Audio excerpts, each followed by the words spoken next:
Por la gracia del Señor, nuevamente estamos juntos para aprender en su palabra las cosas que Él quiere que nosotros, como sus hijos, aprendamos. En este mes recordamos a la familia. La familia, ¿de dónde aparece? ¿De dónde viene? ¿Es producto de una evolución? ¿El mismo hombre? ¿Es el azar? Es interesante ver que la palabra de Dios, la Biblia, nos narra cómo Dios creó en el principio los cielos y la tierra.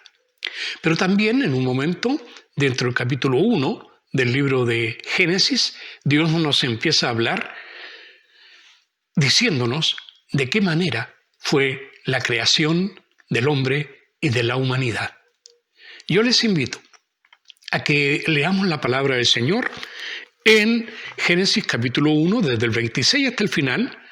Dice: entonces dijo Dios, hagamos al hombre a nuestra imagen, conforme a nuestra semejanza, y señoree en los peces del mar, en las aves de los cielos, en las bestias, en toda la tierra y en todo animal que se arrastra sobre la tierra. Y creó Dios al hombre a su imagen.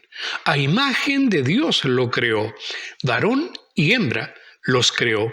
Y los bendijo Dios, y les dijo: fructificad y multiplicaos, llenad la tierra y sojuzgadla, y señoread en los peces del mar, en las aves de los cielos, y en todas las bestias que se mueven sobre la tierra.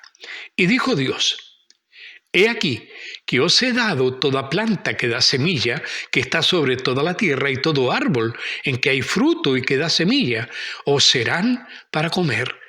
Y a toda bestia de la tierra, y a todas las aves de los cielos, y a todo lo que se arrastra sobre la tierra en que hay vida, toda planta verde le será para comer.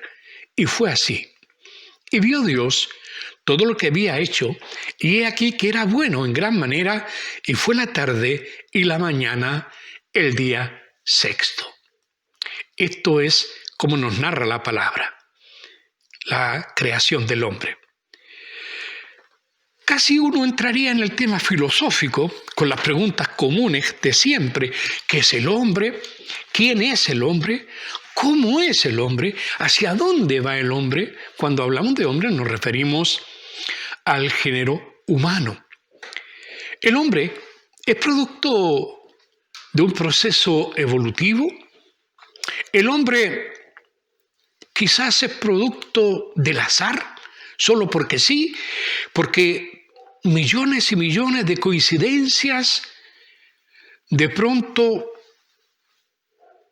como una cadena de casualidades, llegó a la creación del ser humano.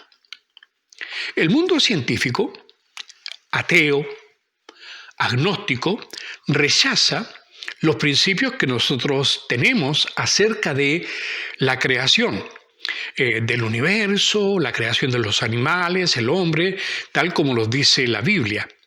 La Biblia nos enseña que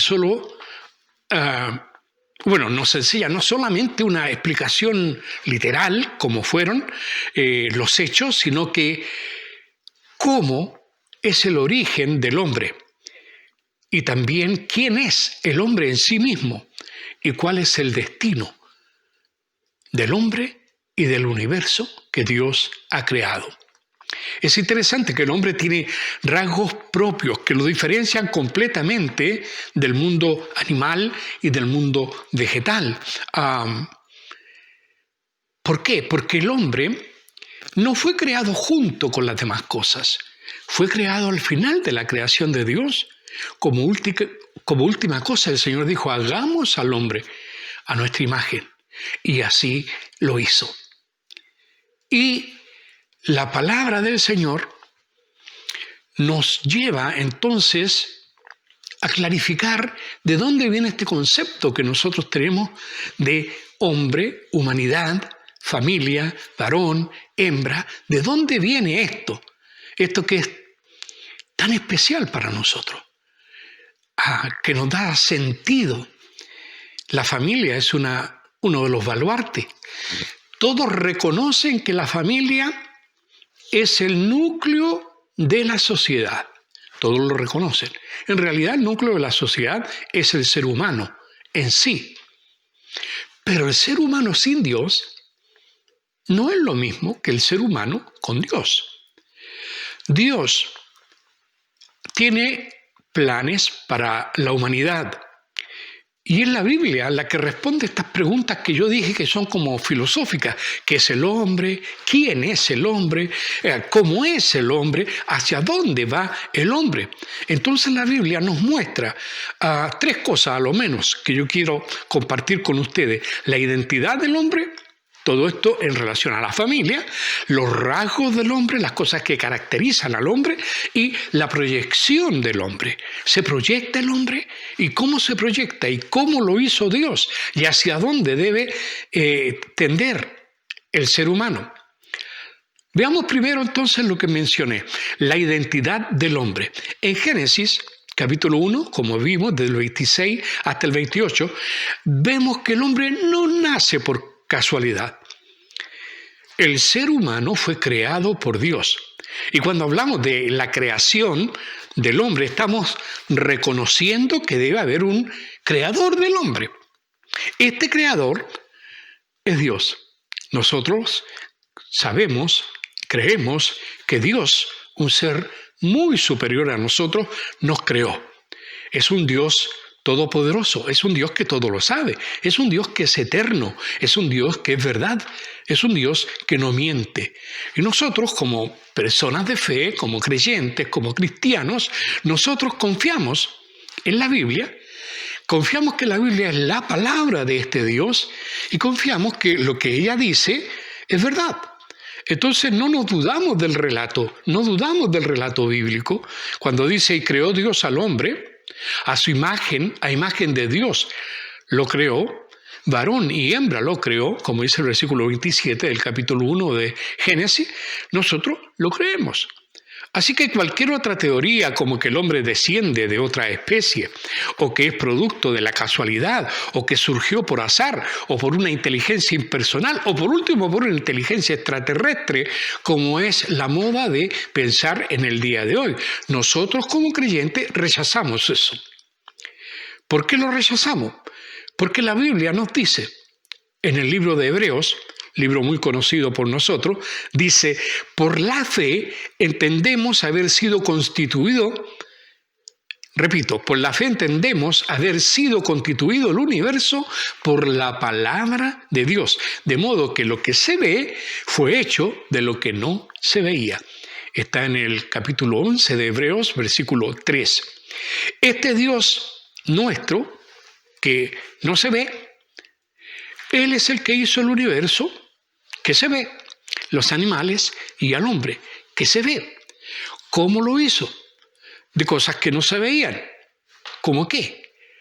La energía más la velocidad de la luz al cuadrado. Y si usted multiplica energía por velocidad de la luz al cuadrado, el resultado es masa. Es materia, es una fórmula, la famosa fórmula de Einstein. Ahora, el hombre fue creado a imagen de Dios, para no quedarnos solamente en esto, fue creado a imagen de Dios como el reflejo de una imagen o una copia de Dios mismo. Dios hizo al ser humano a su semejanza, pero cuidado con las ideas equivocadas, con las ideas erróneas, como por ejemplo creer que Dios es una especie de Superman, de superhombre, un hombre mucho más desarrollado, pero le damos una imagen a Dios nuestra. Y lo hacemos al revés entonces, o sea, el Dios nuestro está hecho a nuestra imagen, pero es al revés, nosotros fuimos hechos a imagen de este Dios que nos amó y que nos da el privilegio de la vida. O también hay esta idea equivocada que tienen algunos grupos religiosos que algún día nosotros como seres humanos, llegaremos a ser dioses. Cuidado, son ideas equivocadas cuando hablamos de que el hombre fue creado a imagen y semejanza de Dios. O pensar que Dios tiene una especie de cuerpo, que tiene manos, que tiene ojos. Es cierto que la Biblia, para que nosotros entendamos cómo es este Dios, que es espíritu, no se ve, pero para que entendamos, la Biblia nos dice que Dios nos ve, que Dios nos oye, y dice que tiene ojos, que tiene manos, que obra, que actúa, pero evidentemente son simplemente símiles con la condición antropológica, con la condición del hombre, antropomorfa debiera decir mejor. Ahora, si nosotros nos detenemos a pensar en lo que significa la palabra imagen, ¿qué quiere decir? Imagen es un sustantivo. ¿Qué quiere decir esta palabra en la Biblia, en este contexto? No se refiere a algo concreto, a imagen de Dios en el sentido que nosotros entendemos una imagen de algo físico, una imagen en un espejo, o una réplica de sí mismo. No está hablando de eso porque Dios no tiene imagen en ese sentido, sino que nos estamos refiriendo a la esencia de Dios, creados con características que tiene la divinidad y que nos hacen diferente de la otra creación que Dios ya había realizado antes de crear al hombre. Y recuerda además que el hombre y la mujer, o sea, el género humano, el ser humano, somos criaturas trinitarias. Es decir, tenemos tres elementos básicos: uno material y visible, que es el cuerpo; otro invisible, que se expresa en nuestros pensamientos, en nuestros sentimientos, en nuestras actitudes, que es el alma o la psique, la palabra en griego. Y en tercer lugar también tenemos un espíritu, cuerpo, alma y espíritu. Dios está interesado en esta parte, en el alma, en la parte del espíritu, en la parte invisible. Dios mismo es tres en uno. Es Padre, Hijo y Espíritu Santo. Ahora, esta triunidad de Dios también se expresa y es como un reflejo de lo que Dios es en sí mismo cuando lo hace con el hombre. El hombre en sí tiene tres fases o tiene tres áreas: la material, la emocional y la espiritual. Estas tres también, si usted me dice, ¿quién soy yo? Yo soy el espíritu que soy. ¿Quién soy yo? Yo soy el que pienso. Soy mi alma, lo que tiene sentimientos. ¿Quién soy yo? Yo soy lo que usted ve. Bueno, es lo que hay. No hay mucho más que decir. Pero de verdad, Dios en su creación al hombre le da otra facultad, esta facultad de crear lo que nosotros llamamos la familia. Porque la familia, qué interesante, es un hombre, una mujer y los hijos. Otra vez, tres. Otra vez. Usted va a decir, pero si son varios hijos. Sí, pero fíjese, una familia no es una sola cosa, son varias personas. Y eso a veces a nosotros nos cuesta entender cuando pensamos en Dios. Ahora, cuando nosotros leemos en la Biblia que dice a imagen de Dios los creó, se está refiriendo también a las capacidades que el hombre tiene, como las capacidades cognitivas, es decir, su inteligencia. Se está refiriendo también a sus cualidades afectivas, como los sentimientos y emociones, y también se está refiriendo a todas las cualidades espirituales, como ya dije, que el hombre tiene. Otra cosa interesante, cuando Dios crea al hombre, pone un énfasis especial al decir que varón y hembra los creó.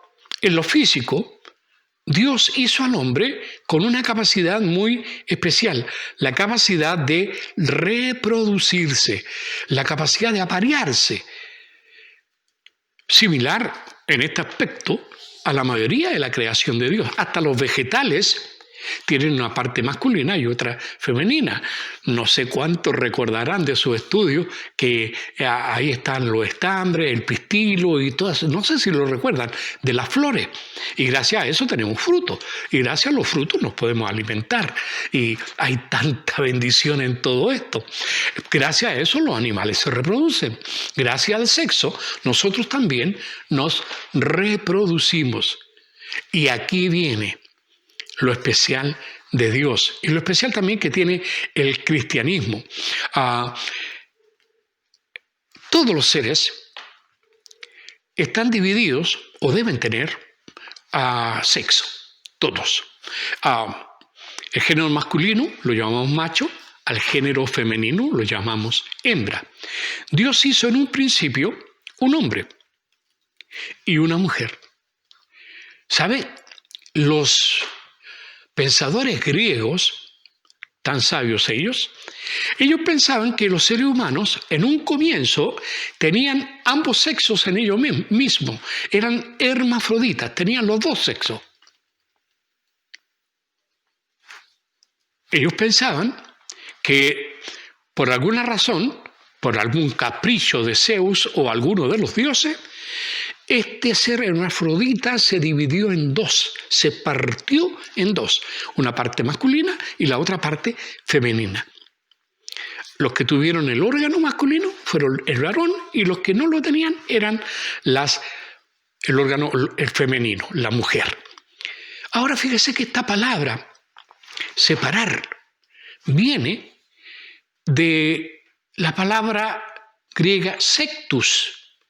De la palabra sectus se derivan dos palabras que conocemos.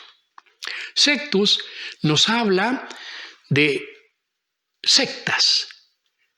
¿Qué es una secta? Es alguien o un grupo que se separa de otro y sigue otra línea diferente. Es separación. Fíjense que esto del sexo era tan fuerte que pasó como herencia a nosotros. La palabra sexo viene de sectus. Es decir, cuando Dios o cuando los dioses griegos dividieron al ser humano en lo masculino y lo femenino. Y ahora deben juntarse para procrear. Eso es lo que pensaban los griegos. Ahora bien, el Génesis dice muy claramente que cuando Dios creó, lo hizo separadamente. Varón y hembra los creó. No existe otra variedad, y debo ser enfático, no existe otra variedad o tipo sexual para Dios. Para Dios solo es varón y hembra, hombre o mujer.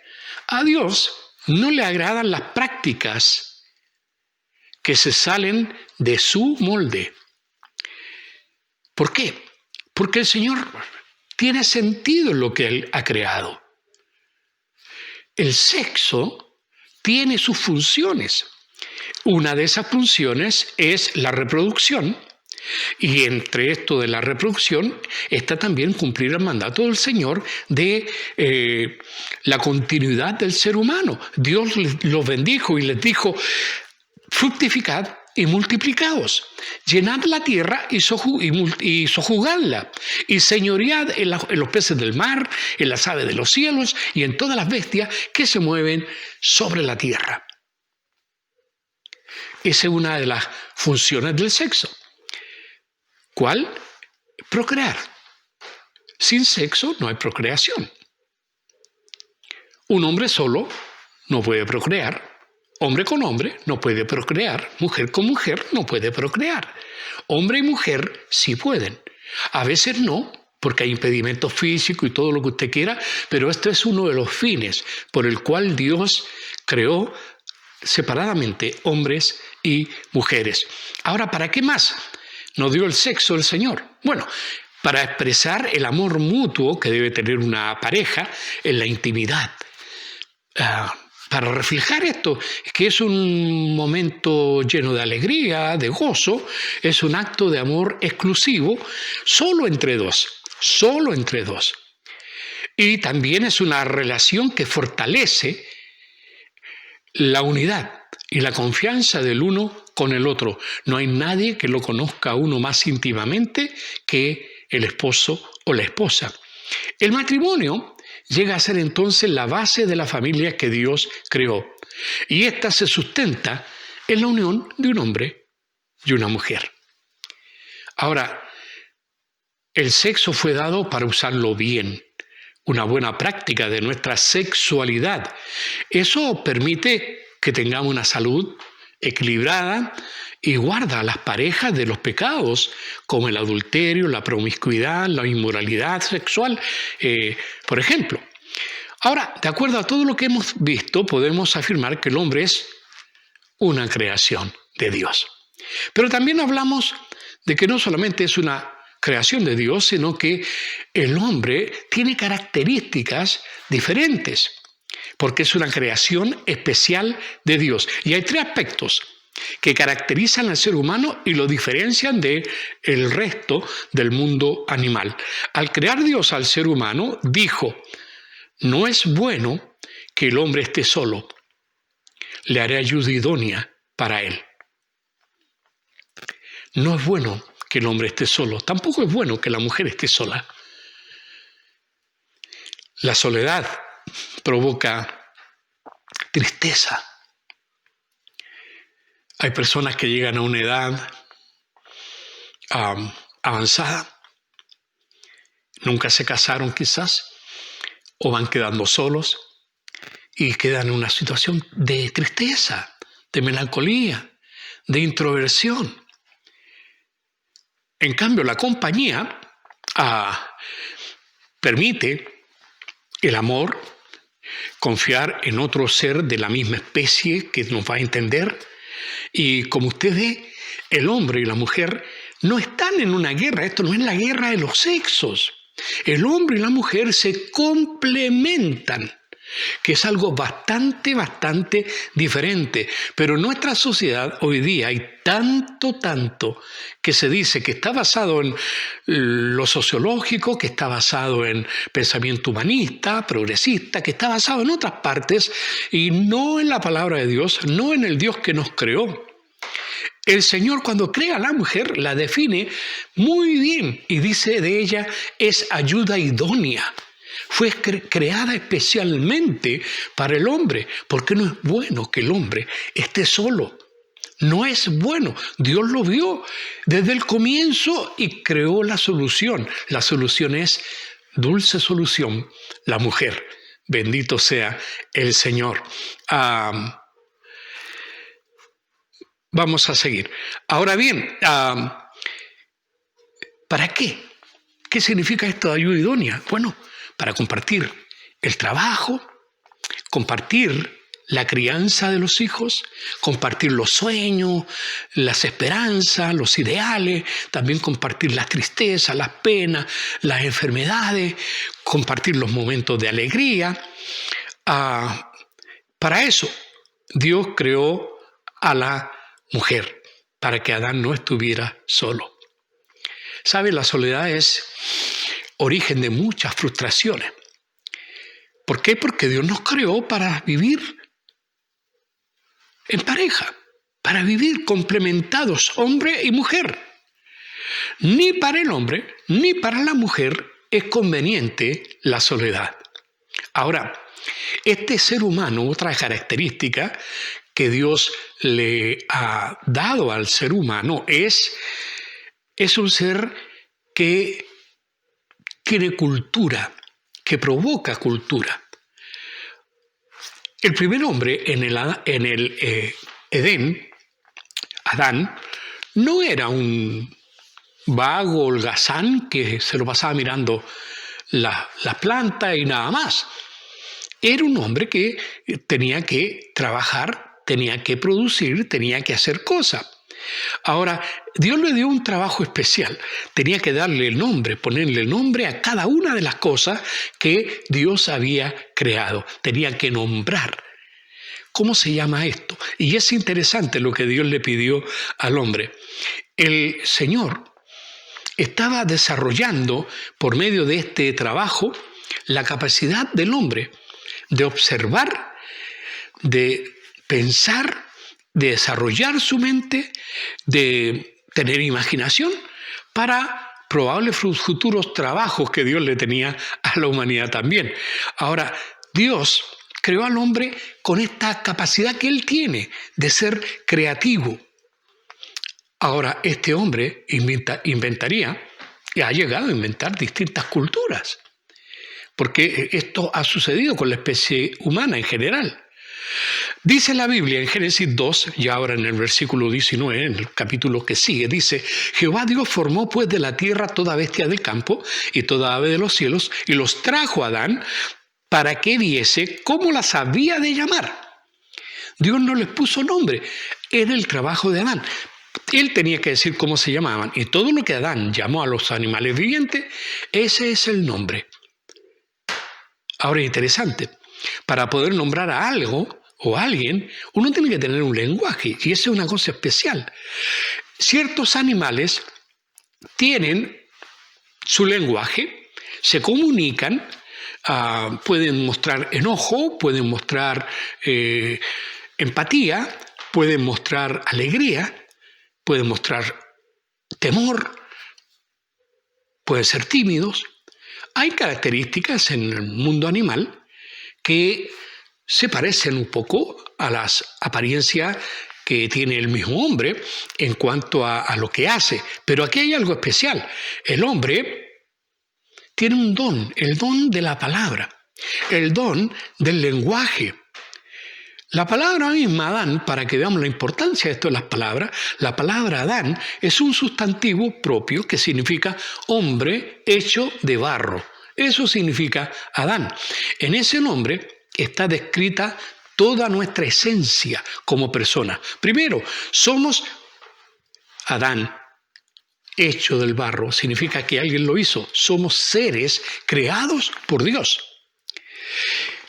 Formados por Dios. Significa entonces que somos seres también, no solo creados, sino que modelados por Dios, como si Él fuese y es el alfarero.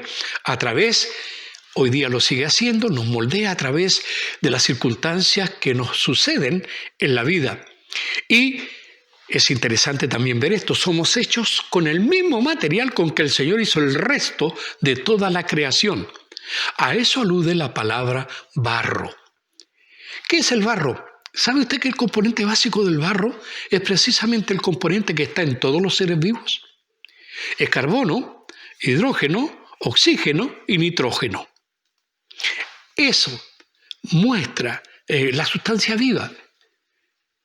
Esa es la base de todo lo creado, de todo ser vivo en este planeta.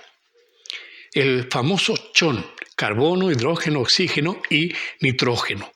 Ahora, Adán, estoy pronunciando Adán con M, porque en el Antiguo Testamento, en hebreo está escrito así, se traduce Adán, como nosotros lo decimos, como nombre propio, Adán, unas 20 veces. 20 veces se traduce Adán como un nombre propio del hombre. Pero en más de 500, miren la diferencia, 20 veces contra 500 veces, cuando la Biblia se refiere a Adán, está realmente hablando de toda la raza humana. Fíjese que se usa la frase en hebreo, Bnai Adam, que significa los hijos de los hombres. No tiene nada que ver con la masculinidad, sino más bien con la humanidad. Por ejemplo, en un caso específico, para algunos puede ser sorprendente, Adán en la Biblia se refiere a la mujer. Usted va a decir, pastor, que es cierto, está aquí, se lo voy a leer. Y léalo usted si quiere, Números 31, 35, en el idioma original, que es el hebreo, dice, en cuanto a personas, en vez de personas cambie, porque la palabra que usa ahí es Adán. En cuanto a Adán, de mujeres que no habían conocido a varón, eran por todas 32.000. Está haciendo una relación, una cuenta, y está diciendo en cuanto a Adán, a personas, a seres humanos que eran mujeres que no habían conocido varón, o sea que eran vírgenes, en total habían 32.000 en ese momento de ese conteo. Es interesante. En el día de hoy nos están obligando prácticamente a diferenciar tanto. Se nos dice, por ejemplo, todos y todas, o todes. Bastaba con decir hombre. Antes decíamos hombre y nos referíamos a toda la humanidad, no al género. Pero con todo esto actual, el lenguaje está cambiando. Más bien me atrevo a decir, lo están cambiando. Pero siguiendo con esto, la palabra Adán también puede tener una raíz de otra palabra hebrea que es Adamaj.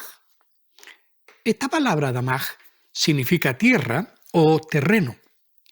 Y por eso Génesis capítulo 2, versículo 7, por ejemplo, dice: entonces Jehová Dios formó al hombre, Adán, del polvo de la tierra, Adamaj, y sopló en su nariz aliento de vida, y fue el hombre un ser viviente.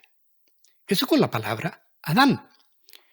La palabra Eva es otro sustantivo propio que significa madre de todos los vivientes, porque ella fue la primera mujer de la cual proviene toda la humanidad. Esta mujer le dio hijos a Adán de su propio cuerpo con la simiente de Adán. ¿Por qué estoy poniendo estos énfasis? Porque el nombre de todas las cosas es muy importante, porque define las cosas. El nombre que llevamos, usted y yo, no es casual. Creemos que podría ser casual, pero nada es tan casual. En todos los nombres hay un mensaje que descubrir, y no me estoy poniendo místico ni nada de eso. ¿Cuántas veces nos sorprende el nombre de una persona?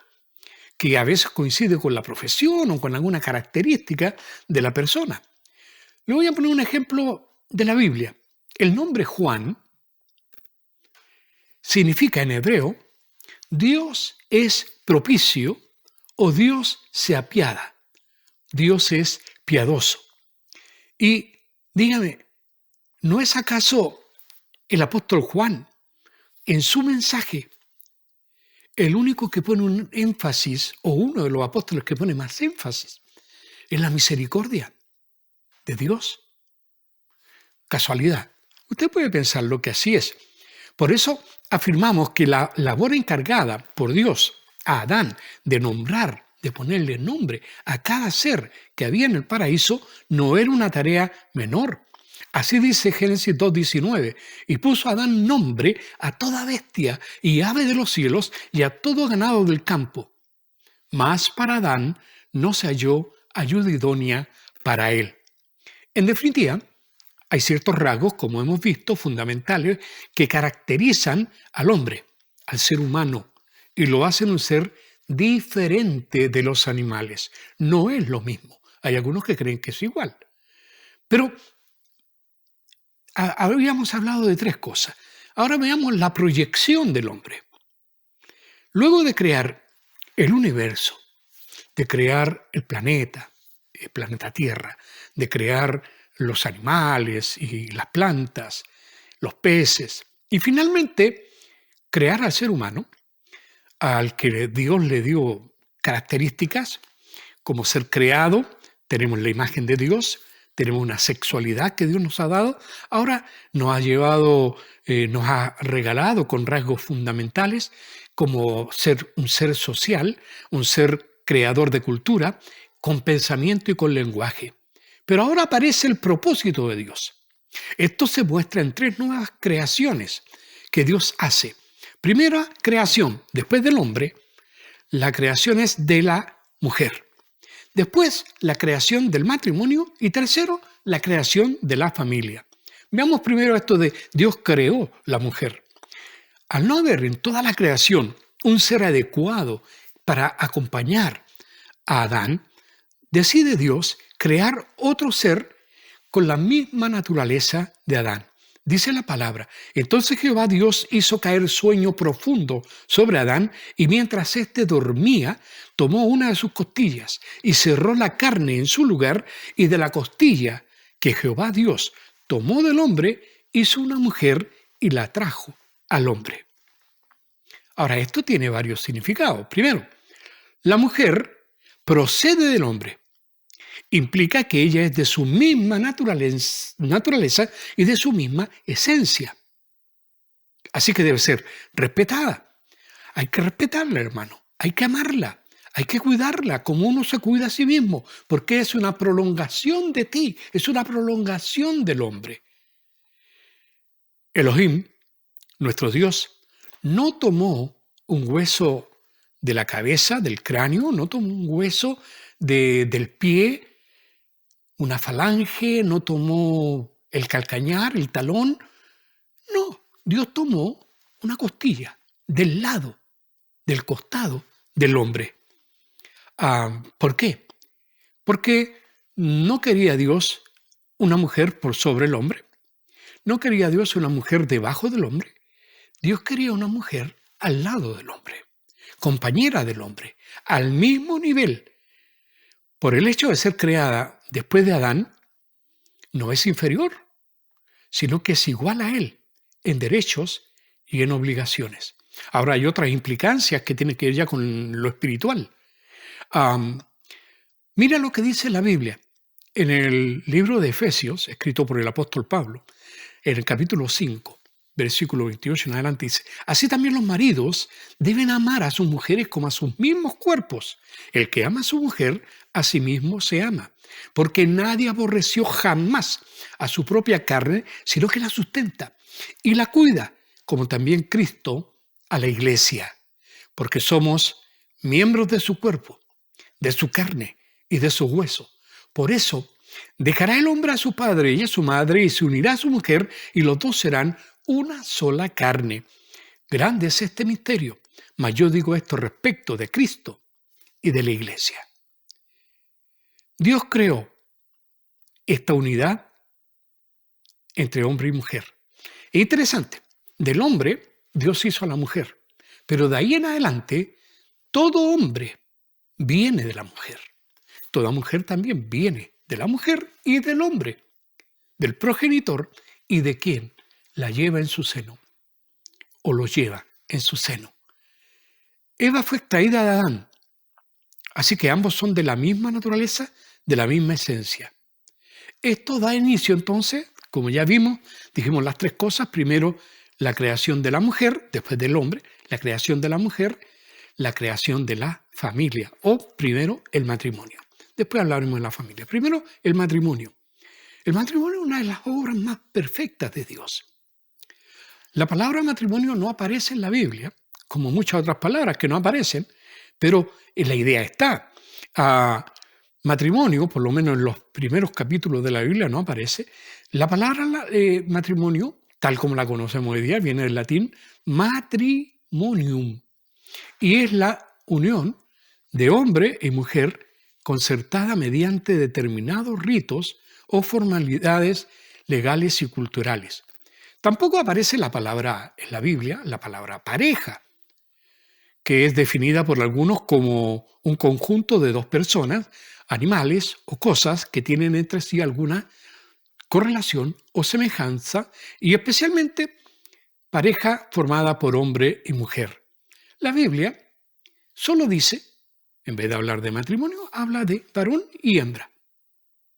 Y habla de llegar a ser una sola carne. Eso es el matrimonio. Que hombre y mujer serían una sola carne. Génesis 2:24. Ahora es interesante. Algunos ponen en duda todo esto. Fíjese que Jesús, el mismo que dijo: yo soy el camino, la verdad, por lo cual no miente, y la vida, Jesús, cuando es consultado por los fariseos y otros acerca del divorcio, Jesús responde y dice en Marcos 10:5, respondiendo Jesús les dijo: por la dureza de vuestro corazón os escribió este mandamiento, pero al principio de la creación, varón y hembra los hizo Dios. Por esto, dejará el hombre a su padre y a su madre, y se unirá a su mujer, y los dos serán una sola carne.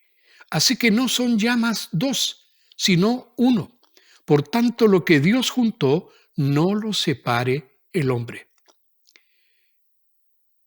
Es interesante, siempre interesante, cuando Jesús autentica, es decir, pone su sello, su visto bueno, a algo que sucede en el Antiguo Testamento. Es cierto, esto es tantos años atrás, pero Él, por su sola presencia y por ser Él la verdad, Él autentica a Adán, a Eva, la creación, el paraíso. Él autentica entonces todo lo que viene. Habla de Noé, autentica el diluvio, habla de Sodoma y Gomorra, autentica esos juicios Dios autentica en la persona de Jesús a muchos profetas y los escritos de Moisés. Ahora, hermanos queridos, para que un matrimonio se conserve, primero tiene que ser entre un hombre y una mujer. Si no, no tiene sentido llamarlo matrimonio. Pierde la cualidad por la cual Dios la creó. Si usted junta un hombre con un hombre, no hay familia. Si usted junta una mujer con otra mujer, no hay familia. No hay descendencia, no hay proyección. Se acaba todo ahí. Hasta ahí llega. Si el Señor hace un clon a partir de Adán para otro hombre más, no es así. Varón y hembra, es específica la palabra. Los creó. Ahora, hermanos, para conservar el matrimonio, para que sea firme, para que sea unido, tiene que tener lo siguiente. Primero, permanencia. Permanencia. Los dos serán una sola carne, lo dijo Jesús. Además, por tanto, lo que Dios unió, no lo separe el hombre. Permanencia. Parte del matrimonio. Hay algunos que se casan y mañana se divorcian. Había hasta una tonada chilena que hablaba de eso. Me caso en enero y me aparto en abril.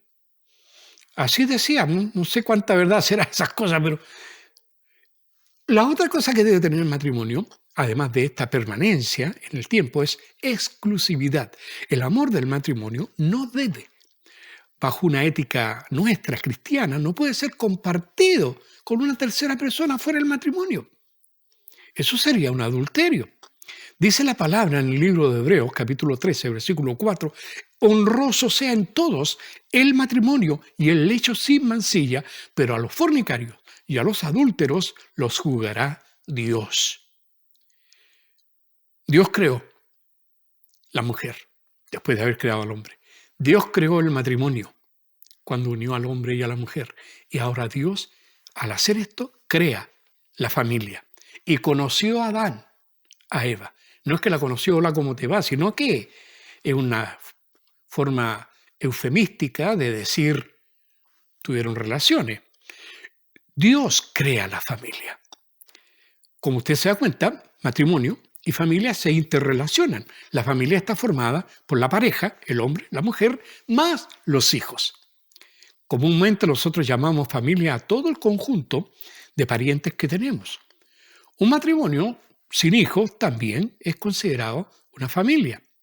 En la Biblia se llama familia toda la parentela que uno tiene. Vivan en el mismo lugar o no, todos son familia. La familia está sustentada sobre el matrimonio. El matrimonio está sustentado sobre un hombre y una mujer. Y ambos, hombre y mujer, creados por Dios. Eso es lo que nos enseña la Escritura, la Biblia. Ahora, la familia tiene que proyectar al ser humano, al hombre. El hombre solo no tiene proyección en el tiempo. Como ya dije, un hombre con un hombre no pueden tener hijos. Una mujer con una mujer no pueden tener hijos. Claro, alguien puede decir, pueden adoptar y todo eso, pero usted me entiende, ya no existe esto tan íntimo, tan especial de llegar a ser uno, como lo es entre un hombre y una mujer. Otros pueden pensar diferente. Nosotros no estamos diciendo que no lo piensen. Por favor, sigan adelante con sus pensamientos si quieren. Pero nosotros queremos creer lo que Dios dice. Nosotros creemos que esto es lo que aún la misma naturaleza nos enseña en cuanto a la sexualidad.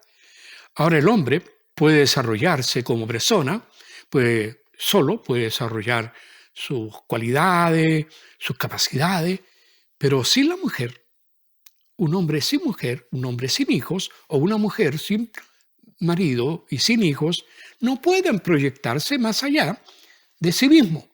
No pueden proyectarse en el tiempo, no pueden proyectarse en su descendencia. Para ir terminando, el hombre es una creación de Dios, hecho a la imagen de Dios. El humanismo y el progresismo ponen esto en duda.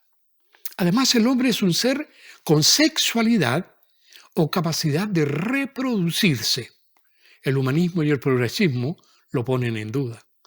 El ser humano es un ser social que depende de Dios. El humanismo y el progresismo lo ponen en duda. Quieren sacar a Dios de todo esquema humano. Todo es justificado sin Dios. El hombre, creado por Dios, debe cultivarse, debe desarrollar su pensamiento, su lenguaje. Queda claro entonces para nosotros que la familia se origina en la necesidad de proyectar al hombre más allá del individuo, más allá de uno mismo. El hombre es un ser social que se multiplica y proyecta en el tiempo y en el espacio. Fíjese, el Señor quiere que esto no solamente sea una proyección del hombre en una réplica de sí mismo porque tiene una relación con su esposa y nace un hijo, sino que hay una responsabilidad ética, una responsabilidad moral que Dios le da al hombre. Cuando Dios establece la ley, le dice a Moisés que escriba mandamientos, y entre esos mandamientos hay ordenanzas especiales para los padres. Estamos hablando de la familia.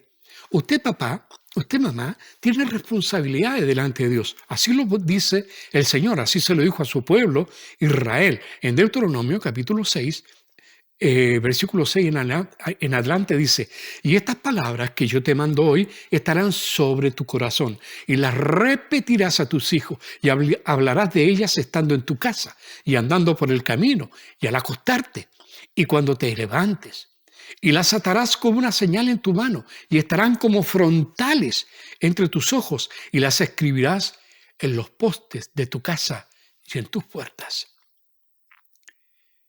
La familia cristiana debe tener el propósito de educar a sus hijos en el temor de Dios. Lamentablemente, así como van las cosas, podemos tener cambios tan sustanciales en nuestra sociedad que sea el Estado quien, pasando por la patria potestad del padre de familia y de los padres sobre los hijos, quiera tener la tutela, la autoridad sobre los hijos. Eso está pasando, ya tenemos leyes que ratifican eso. ¿Y qué haremos entonces, hermano? ¿A quién vamos a hacerle caso? Es cierto que hay que obedecer a Dios y a los hombres. Al César lo que es de César, a Dios lo que es de Dios. Pero cuando el César se mete con lo que es de Dios, debemos tener cuidado. El más grande problema es cuando los siervos de Dios, los hijos de Dios, obedecen más al César que a Dios. Cuidado, hermano. Usted tiene responsabilidades ciudadanas. Cuidado. Piense bien lo que va a hacer. La familia, según Dios, debe tener un solo propósito. ¿Qué dice el Señor? Ya lo vimos, hay que enseñar a los hijos el temor de Dios. Dice el Salmo 50 en el versículo 23, el que sacrifica alabanza me honrará. ¿Quién dice eso? El Señor. ¿Estamos alabando al Señor? ¿Estamos glorificando su nombre? O como se lo dice a la iglesia en Efesios capítulo 1, versículo 12, a fin de que seamos para alabanza de su gloria, nosotros los que primeramente esperábamos en Cristo. ¿Estamos siendo esto? ¿Estamos siendo padres que enseñan a sus hijos el temor de Dios? ¿Estamos siendo personas que alaban y glorifican el nombre de Dios? ¿Estamos siendo personas que entendemos que fuimos creados con el propósito de ser para alabanza de su gloria? Hubo un hombre que dijo: yo y mi casa serviremos a Jehová. Que ojalá sea así en tu caso, en el mío. Que Dios nos bendiga. Que nos permita el Señor meditar más en esta palabra. Oremos. Mi amado Padre, quiero pedirte que en tu misericordia permitas que cada uno entienda lo que se dice y lo que se subentiende. Que cada uno, Señor, aplique a su corazón cuán cerca está de esta palabra y de ti, o cuán lejos está. Señor, háblanos, motívanos. Te alabo, Padre, por cada uno de mis hermanos y hermanas. Te alabo, Padre, por cada una de las familias de nuestra iglesia y por todas las familias. Queremos que sean bendecidas, Señor. Oh, Padre Santo, tú no nos creaste para destruirnos, nos creaste para salvarnos. Queremos, Señor, estar en tu voluntad, que seamos para gloria de tu nombre, que seamos, Señor, de aquellos que heredan a sus hijos no solamente los genes, sino que les heredemos el amor a ti. Bendícenos, pues, en este tiempo en que recordamos a las familias. Tú que formaste la familia, danos tu bendición. En el nombre de Jesús te lo pedimos, Señor. Amén. Amén. Gracias.